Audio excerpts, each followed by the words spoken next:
여러분 안녕하세요. 혹시 이런 경험 있으신가요? 밤에 깊이 잠들어 있는데 갑자기 숨이 턱 막혀서 깜짝 놀라 깨신 적 말입니다. 아니면 새벽에 가슴이 답답하고 조이는 듯한 느낌 때문에 혹시 내가 심장마비 오는 건 아닐까? 하고 무서웠던 순간 있으셨을 겁니다. 제가 오늘 이 이야기를 하는 이유는 실제로 지난주에 제게 연락이 온 한 분 때문입니다. 부산에 사시는 67세 박영희 어르신인데요. 새벽 3시경에 갑자기 숨이 막혀서 깨었다고 하시더라고요. 그런데 다행히 평소에 이런 응급 상황에 대해 미리 알고 계셔서 바로 대처를 하셨고 결국 큰 위기를 넘기셨습니다.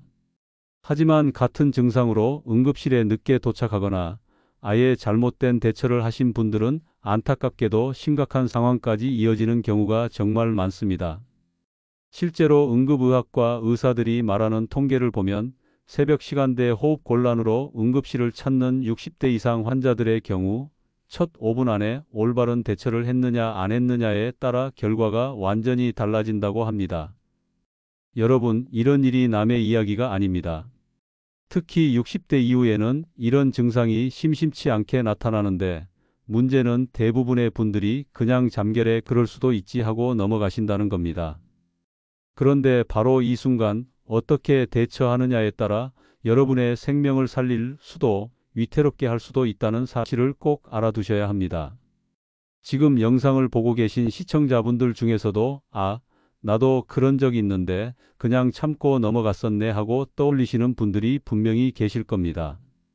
댓글로도 많이 남겨주시는데 정말 다들 비슷한 경험을 하고 계시더라고요. 그래서 오늘 제가 준비한 이 영상을 끝까지 보시면 여러분이 갑작스럽게 숨이 막히고 가슴이 답답할 때 생명을 구할 수 있는 딱 한 가지 응급처치법을 완벽하게 마스터하게 되실 겁니다. 그리고 더 중요한 건 왜 이런 증상이 생기는지 원인을 정확히 알고 평소에 어떻게 예방할 수 있는지까지 확실하게 알려드리겠습니다.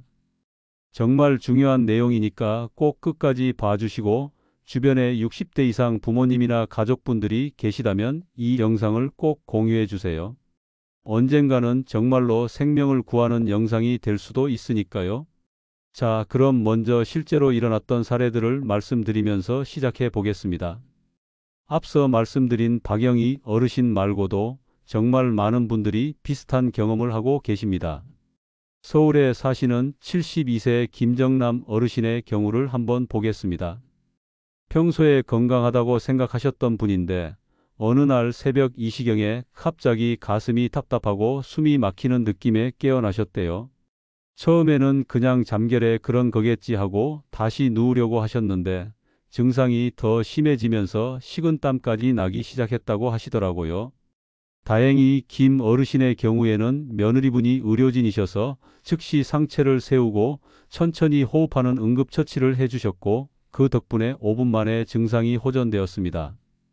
나중에 병원에서 검사해 보니 경미한 부정맥과 함께 수면무호흡증 증상이 있다는 걸 알게 되었다고 합니다. 하지만 반대의 경우도 있습니다. 대구에 사시는 69세 이순자 어르신께서는 비슷한 증상을 경험하셨는데 나이 들면 이런 일도 있지 하고 그냥 참고 계시다가 결국 새벽 4시경에 가족이 119를 불러서 응급실에 가게 되셨어요. 검사 결과 심근경색 초기 단계였고 만약 조금 더 늦었다면 정말 위험한 상황이 될 뻔했다고 의사가 말했다고 합니다. 여러분, 이 두 사례에서 가장 큰 차이점이 뭔지 아시겠죠? 바로 초기 대응의 차이입니다. 같은 증상이지만 어떻게 대처했느냐에 따라 결과가 완전히 달라진 거예요. 실제로 제가 운영하는 건강 카페에 올라오는 글들을 보면 정말 많은 분들이 이런 경험을 하고 계십니다. 저도 요즘 새벽에 자주 가슴이 답답해서 깨는데 그냥 나이 탓인 줄 알았어요. 남편이 자다가 갑자기 헥헥거리면서 깨는 일이 자주 있는데 병원에 가봐야 하는 건가요? 70살 넘은 우리 어머니가 밤마다 숨이 막힌다고 하시는데 어떻게 도와드려야 할지 모르겠어요. 이런 글들이 정말 매일같이 올라옵니다. 그런데 문제는 대부분의 분들이 이런 증상을 그냥 나이 들면서 생기는 자연스러운 현상이라고 생각하신다는 거예요. 물론 어느 정도는 나이와 관련이 있는 게 맞습니다. 하지만 절대로 자연스럽게 넘어가면 안 되는 중요한 경고 신호라는 걸 꼭 기억하셔야 합니다. 특히 60대 이후부터는 우리 몸에서 여러 가지 변화가 일어납니다. 심장 근육이 약해지고 혈관의 탄력성이 떨어지고 폐활량도 감소하죠. 이런 변화들이 복합적으로 작용해서 밤에 갑작스러운 호흡 곤란이나 가슴 답답함을 유발할 수 있는 거예요. 그래서 더욱 중요한 게 바로 올바른 응급처치법을 미리 알아두는 것입니다. 의사들이 공통적으로 강조하는 건 이런 증상이 나타났을 때 첫 5분간의 대응이 정말 중요하다는 거예요. 골든타임이라고 부르는 이 시간 동안 적절한 처치를 받으면 대부분 위기를 넘길 수 있지만 잘못 대응하거나 아예 방치하면 상황이 급격히 악화될 수 있습니다. 그럼 이제 왜 이런 증상들이 생기는지 원인에 대해서 자세히 알아보겠습니다. 원인을 정확히 알아야 올바른 대처를 할 수 있고 무엇보다 예방할 수 있으니까요. 첫 번째로 가장 심각하게 봐야 할 원인은 바로 심장 질환입니다. 특히 협심증이나 심근경색의 초기 증상으로 새벽에 갑작스럽게 가슴이 답답하고 숨이 막히는 증상이 나타날 수 있어요. 협심증은 심장 근육에 산소와 영양을 공급하는 관상동맥이 좁아져서 생기는 질환인데 특히 새벽 시간대에는 혈압이나 심박수가 변화하면서 증상이 더 심하게 나타날 수 있습니다. 심근경색의 경우에는 더욱 응급한 상황이죠. 관상동맥이 완전히 막혀서 심장 근육이 괴사하기 시작하는 상태인데 초기에는 가슴 답답함이나 호흡 곤란으로 시작될 수 있어요. 특히 당뇨병이 있으신 분들의 경우에는 전형적인 가슴 통증 대신 호흡 곤란이나 소화불량 같은 증상으로 나타나는 경우가 많아서 더욱 주의가 필요합니다. 두 번째 원인은 수면무호흡증입니다. 이건 생각보다 정말 많은 분들이 겪고 계시는 문제예요. 수면무호흡증은 자는 동안 기도가 막혀서 호흡이 일시적으로 중단되는 현상인데 이때 혈중 산소 농도가 떨어지면서 뇌에서 각성 신호를 보내게 됩니다. 그래서 갑자기 숨이 막히는 느낌과 함께 깨어나게 되는 거죠. 특히 비만이 있거나 목이 굵으신 분들, 그리고 남성분들에게 더 흔하게 나타납니다. 수면무호흡증이 지속되면 심혈관 질환의 위험도 크게 높아지기 때문에 단순히 코골이 문제로만 생각하시면 안 됩니다. 세 번째는 역류성 식도염입니다. 이것도 의외로 많은 분들이 모르고 계시는 원인 중 하나예요. 위산이 식도로 역류하면서 가슴이 타는 듯한 느낌이나 조이는 듯한 통증을 유발할 수 있는데 이게 심장 질환으로 인한 증상과 매우 비슷해서 구분이 어려운 경우가 많습니다. 특히 저녁 늦게 음식을 드시거나 기름진 음식, 매운 음식을 드신 후에 이런 증상이 나타나는 경우가 많아요. 또한 누워있는 자세에서는 중력의 도움을 받을 수 없어서 위산 역류가 더 쉽게 일어날 수 있습니다. 네 번째는 혈압의 급격한 변화입니다. 고혈압이나 저혈압 모두 갑작스러운 호흡 곤란을 유발할 수 있어요. 특히 혈압약을 복용하고 계신 분들의 경우 약물의 효과가 새벽 시간대에 최고조에 달하면서 혈압이 갑자기 떨어져 호흡 곤란이나 어지럼증을 경험할 수 있습니다. 반대로 스트레스나 수면 부족으로 인해 혈압이 갑자기 올라가는 경우에도 가슴 답답함과 호흡 곤란이 나타날 수 있어요. 이런 경우에는 혈관에 가해지는 압력이 증가하면서 심장이 더 많은 일을 해야 하기 때문에 숨이 가빠지는 거죠. 다섯 번째는 폐 관련 질환들입니다. 만성 폐쇄성 폐질환, 폐렴, 폐부종 등이 있을 때도 새벽에 갑작스러운 호흡 곤란을 경험할 수 있어요. 특히 오랫동안 흡연을 하셨던 분들이나 미세먼지나 각종 유해 물질에 노출된 적이 있으신 분들은 더욱 주의가 필요합니다. 또한 신부전이 있는 경우에도 밤에 누워 있을 때 폐에 물이 차면서 호흡 곤란이 나타날 수 있어요. 이를 발작성 야간 호흡 곤란이라고 부르는데 이런 경우에는 앉아 있거나 상체를 세우면 증상이 호전되는 특징이 있습니다. 여섯 번째는 불안이나 공황장애 같은 정신적인 원인들입니다. 스트레스가 많거나 우울하거나 불안한 상태가 지속되면 자율신경계의 균형이 깨지면서 호흡 곤란이나 가슴 답답함을 느낄 수 있어요. 특히 새벽 시간대는 코르티솔 같은 스트레스 호르몬의 분비가 변화하는 시간이라서 이런 증상이 더 심하게 나타날 수 있습니다. 마지막으로는 약물 부작용도 원인이 될 수 있습니다. 특히 베타 차단제, ACE 억제제, 이뇨제 같은 심혈관계 약물들이나 일부 정신과 약물들이 호흡에 영향을 줄 수 있어요. 또한 여러 가지 약물을 함께 복용하시는 경우에는 약물 간 상호작용으로 인해 예상치 못한 증상이 나타날 수도 있습니다. 여러분, 이렇게 다양한 원인들이 있다는 걸 아시겠죠? 그래서 더욱 중요한 게 정확한 진단과 적절한 치료를 받는 것입니다. 하지만 그보다 더 급한 건 이런 증상이 나타났을 때 어떻게 응급처치를 해야 하는지 아는 것이겠죠. 자, 그럼 이제 가장 중요한 부분입니다. 실제로 자다가 갑자기 숨이 막히고 가슴이 답답할 때 어떻게 해야 하는지 의사들이 공통적으로 권하는 단 하나의 방법을 알려드리겠습니다. 의료진들이 한 목소리로 강조하는 첫 번째 응급처치법은 바로 상체를 즉시 세우는 것입니다. 이게 정말 간단해 보이지만 실제로는 생명을 구할 수 있는 매우 중요한 조치예요. 먼저 왜 이 방법이 효과적인지부터 설명드리겠습니다. 누워있는 상태에서는 중력의 영향으로 혈액이 심장과 폐로 더 많이 몰리게 됩니다. 특히 심장 기능이 약해진 상태에서는 이런 혈액량 증가가 부담이 될 수 있어요. 또한 복부 장기들이 횡격막을 압박해서 폐의 확장을 방해할 수도 있습니다. 그런데 상체를 세우면 이런 문제들이 즉시 해결됩니다. 중력의 도움으로 혈액이 하체로 이동하면서 심장과 폐의 부담이 줄어들고 횡격막의 움직임도 자유로워져서 호흡이 훨씬 편해지는 거죠. 그럼 구체적인 방법을 단계별로 알려드리겠습니다. 첫 번째 단계, 절대로 누워 있으면 안 됩니다. 많은 분들이 좀 쉬면 나아지겠지 하고 계속 누워 계시는데 이건 오히려 증상을 악화시킬 수 있어요. 즉시 일어나서 앉거나 적어도 상체를 45도 이상 세워야 합니다. 침대에서 일어날 수 없는 상황이라면 베개를 2개에서 3개 정도 겹쳐서 상체를 최대한 높게 받쳐주세요. 이때 중요한 건 단순히 머리만 높이는 게 아니라 가슴 부분부터 전체적으로 비스듬히 세우는 것입니다. 두 번째 단계, 호흡을 조절합니다. 상체를 세운 다음에는 천천히 깊게 호흡을 해야 해요. 이때 중요한 건 숨을 급하게 쉬면 안 된다는 것입니다. 오히려 더 답답해질 수 있거든요. 올바른 호흡법은 이렇습니다. 코로 천천히 4초 동안 들이마시고 1-2초 정도 잠깐 멈춘 다음 입으로 6초 동안 천천히 내쉽니다.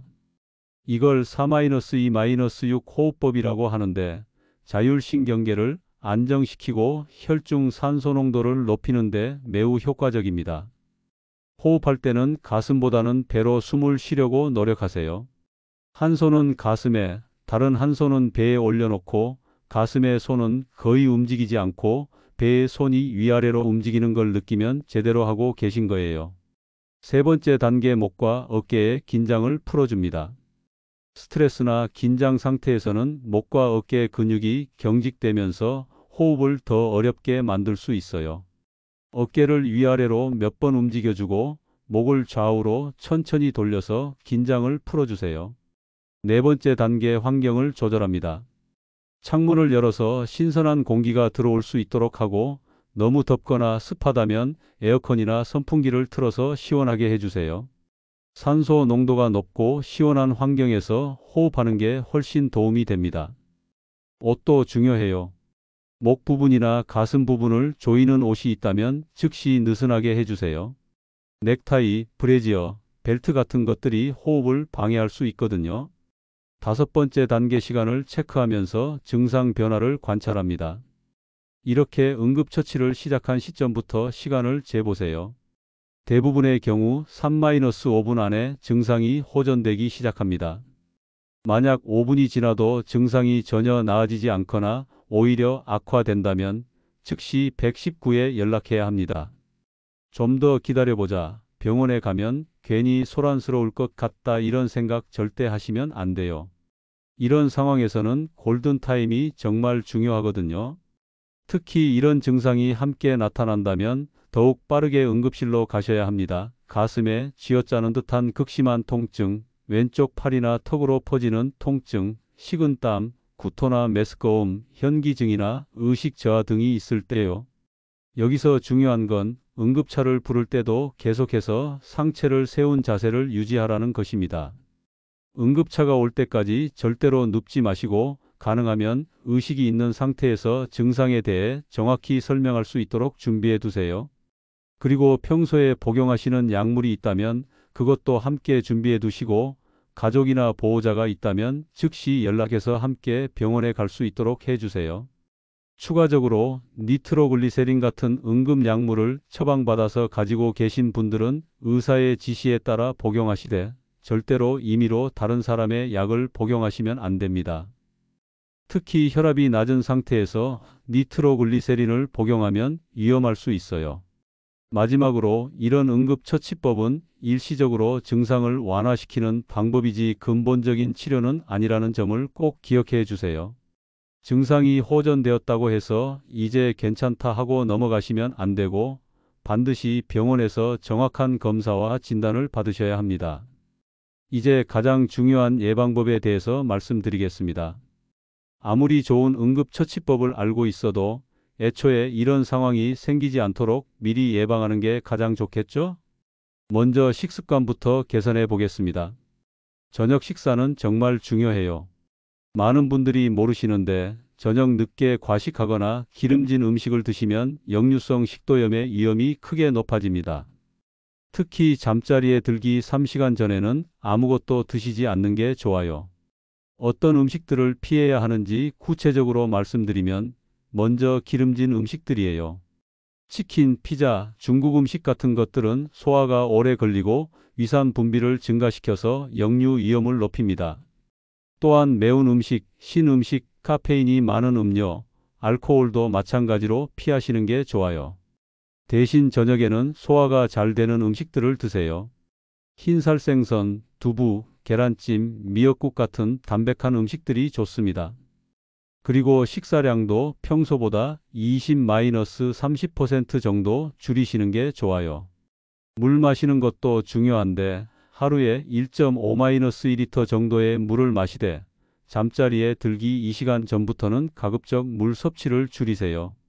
밤중에 화장실을 가느라 수면이 깨지는 것도 좋지 않거든요. 두 번째는 규칙적인 운동입니다. 특히 60대 이후에는 심폐기능이 떨어지기 쉬운데 꾸준한 유산소 운동이 정말 도움이 됩니다. 그렇다고 갑자기 격렬한 운동을 하시면 안 되고 본인의 체력에 맞는 적절한 강도로 시작하셔야 해요. 가장 좋은 운동은 걷기입니다. 하루에 30분 정도, 주 5일 이상 꾸준히 걸으시면 심폐기능 향상에 큰 도움이 됩니다. 처음에는 10분 정도부터 시작해서 점차 시간을 늘려가시면 돼요. 걸을 때는 약간 숨이 찰 정도의 속도로 걷는 게 좋습니다. 옆 사람과 대화할 수 있을 정도면 적당한 강도예요. 너무 천천히 걸으면 운동 효과가 별로 없고 너무 빠르게 걸으면 오히려 심장에 부담을 줄 수 있거든요. 수영도 매우 좋은 운동입니다. 물의 부력 때문에 관절에 무리가 적으면서도 전신 운동 효과를 볼 수 있어요. 특히 관절염이 있으신 분들에게는 수영이 걷기보다 더 좋을 수도 있습니다. 근력 운동도 병행하시면 좋아요. 나이가 들면서 근육량이 감소하는 것을 막기 위해서인데 헬스장에 가지 않더라도 집에서 간단한 맨몸 운동을 하시면 됩니다. 스쿼트, 팔굽혀펴기, 플랭크 같은 운동을 본인 체력에 맞게 조절해서 하세요. 운동할 때 주의할 점은 갑자기 강도 높은 운동을 시작하면 안 된다는 것입니다. 특히 심혈관계 질환이 있으신 분들은 운동 전에 반드시 의사와 상담하시고 운동 중에 가슴 답답함이나 호흡 곤란이 생기면 즉시 중단하셔야 해요. 세 번째는 체중 관리입니다. 비만은 수면 무호흡증의 가장 큰 원인 중 하나예요. 특히 목 둘레가 굵으면 자는 동안 기도가 막힐 가능성이 높아집니다. 체질량 지수 BMI를 25 미만으로 유지하시는 게 좋고 허리 둘레도 남성은 90cm, 여성은 85cm 미만으로 관리하세요. 체중을 줄이는 가장 좋은 방법은 역시 식단 조절과 규칙적인 운동을 병행하는 것입니다. 급격한 다이어트보다는 한 달에 1-2kg씩 천천히 빼는 게 건강에 좋아요. 네 번째는 수면 습관 개선입니다. 잠자리 환경이 정말 중요한데 우선 베개 높이부터 조절해 보세요. 너무 낮은 베개를 사용하시면 기도가 막히기 쉽고 위산 역류도 잘 일어날 수 있어요. 베개는 어깨 높이 정도로 맞춰서 목과 척추가 일직선이 되도록 하시는 게 좋습니다. 평소에도 베개를 약간 높게 해서 주무시면 갑작스러운 호흡 곤란을 예방하는 데 도움이 됩니다. 특히 역류성 식도염이 있으신 분들은 상체를 15-20도 정도 높여서 주무시면 위산 역류를 줄일 수 있어요. 잠자리 온도와 습도도 중요합니다. 너무 덥거나 습하면 호흡이 어려워질 수 있으니까 실내 온도는 18-22도, 습도는 40-60% 정도로 유지하세요. 에어컨이나 제습기를 활용하시면 되고 공기청정기가 있으면 더욱 좋습니다. 다섯 번째는 스트레스 관리입니다. 스트레스는 자율신경계에 악영향을 미쳐서 호흡 곤란이나 가슴 답답함을 유발할 수 있어요. 특히 만성적인 스트레스는 심혈관계 질환의 위험을 크게 높입니다. 스트레스를 줄이는 방법으로는 명상, 요가, 독서, 음악 감상 같은 것들이 좋습니다. 특히 잠자리에 들기 1-2시간 전부터는 스마트폰이나 TV 시청을 자제하시고 마음을 편안하게 하는 활동을 하세요. 심호흡 연습도 도움이 됩니다. 아까 말씀드린 4-2-6 호흡법을 평소에도 자주 연습해 두시면 응급 상황에서도 자연스럽게 할 수 있어요. 하루에 10분 정도만 투자해서 올바른 호흡법을 연습해 보세요. 여섯 번째는 정기적인 건강검진입니다. 60대 이후에는 최소 6개월에 한 번씩은 병원에서 종합검진을 받으시는 게 좋아요. 특히 심전도, 흉부, 엑스레이, 혈압, 콜레스테롤, 혈당 수치 등을 정기적으로 체크하셔야 합니다. 이미 심혈관계 질환이나 당뇨병이 있으신 분들은 더욱 자주 검진을 받으시고 처방받은 약물을 규칙적으로 복용하세요. 임의로 약물을 중단하거나 용량을 조절하시면 절대 안 됩니다. 일곱 번째는 금연과 금주입니다. 담배는 폐 기능을 직접적으로 손상시키고 혈관 건강에도 치명적인 영향을 미칩니다. 특히 수면무호흡증이 있으신 분들이 흡연을 하시면 기도 염증이 더 심해져서 증상이 악화될 수 있어요. 금연이 어려우시다면 금연 클리닉의 도움을 받으세요. 요즘은 니코틴 패치나 금연 약물 같은 도구들도 많이 발달해서 혼자 끊는 것보다 성공률이 훨씬 높습니다. 알코올도 마찬가지예요. 적당량의 알코올은 괜찮다고 하지만 잠자리에 들기 전 음주는 수면의 질을 떨어뜨리고 수면무호흡증을 악화시킬 수 있습니다. 특히 저녁 식사와 함께 술을 드시면 역류성 식도염 위험도 높아져요. 여덟 번째는 약물 관리입니다. 여러 가지 약물을 복용하고 계신 분들은 정기적으로 의사나 약사와 상담해서 약물 간 상호작용이 없는지 확인하세요. 특히 일반의 약품이나 건강기능식품도 처방약과 상호작용할 수 있으니까 주의하셔야 해요. 복용하고 계신 모든 약물의 목록을 작성해 두시고 병원에 갈 때마다 가져가서 의사에게 보여주세요. 그리고 약물 복용 후에 어떤 부작용이 있는지도 꼼꼼히 관찰하시고 이상 증상이 있으면 즉시 의료진에게 알려주세요. 아홉 번째는 응급상황 대비책을 마련해 두는 것입니다.